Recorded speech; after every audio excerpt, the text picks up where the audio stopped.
Қайырлы күн баршаңызға. Бүгін сіздермен осындай ерекше салаттармен бөліскім келіп отыр.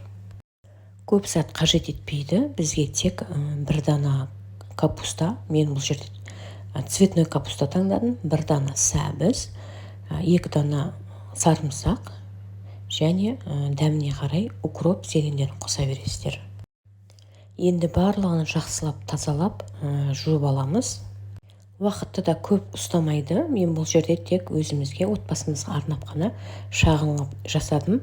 Бұл көбінесе той жиындарда жақсы жасалынатын, жақсы желенетін салат түрі. Әсіресе үлкен той томалақтарда жасалынатын көбінесе осы салат түрі болып келеді.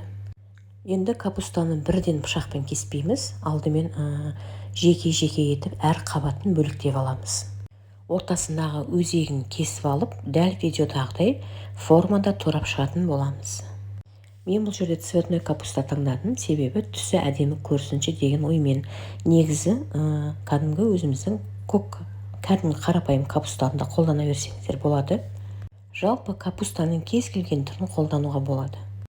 Бұл салатпен көбінесе екінші тағамдарды жесеңіздер, тәбетті өте жақсы ашады. Палау, қуырылған картоп деген сияқты.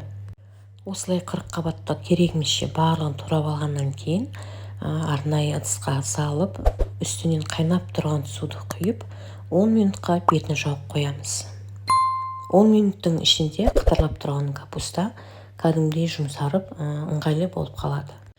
Енді бұл капустамыздың бетін жауып 10 минутқа бұқтырып қойғаннан кейін сәбізді турап шығатын боламыз. Сәбізді видеодағыдай көргендеріңіздей теркадан ұзын етіп турап шығасыздар. Теркадан өткізіп болғаннан кейін мынандай өзегі қалады. Оны қойып келесі тамақтарға қосып жасай берсеңіздер болады.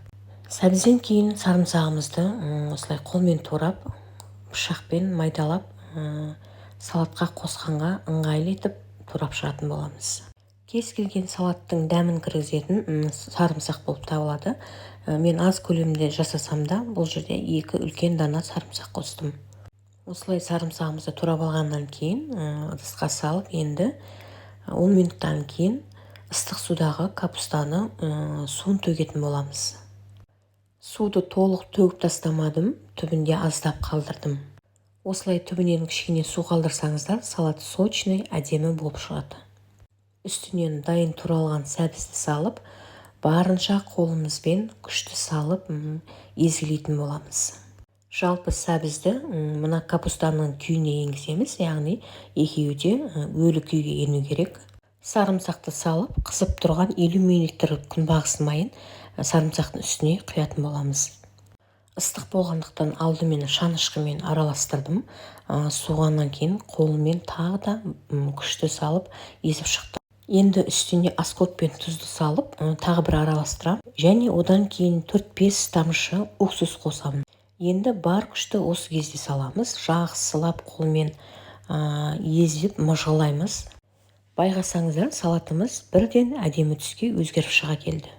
Енді тарелкаларымызға салып, отбасымызбен жеуге дайындаймыз. Бұл жасалуы оңай, бірақ өте дәмді салат. Капустаның түбінен қалдырған суымыз енді осындай бір әдемі соус түріне айналған секілді. Салаттардың үстінен құйып шығамыз, сочный әдемі болып тұрады. Дәмі енді өте ерекше, басқа салаттарға ұқсамайтын өте керемет салат болып шықты. Арнайылап бір дәмдеуіштер қосқан секілді дәм шығады. Ауызда қытырлап өте адамның тәбетін ашатын салат. Қыздар, жасап көріңіздер, өте керемет салат. Мен каналыма тіркеліп, лайк басып, мені қолдап кетіңіздер. Қазақша контентті көтерейік. Астарыңыз дәмді болсын. Жасап көріңіздер, отбасыңызға, балаларыңызға кешкі аспен әсіресе жасап көрсеңіздер өте ұнайды деген ойдамын.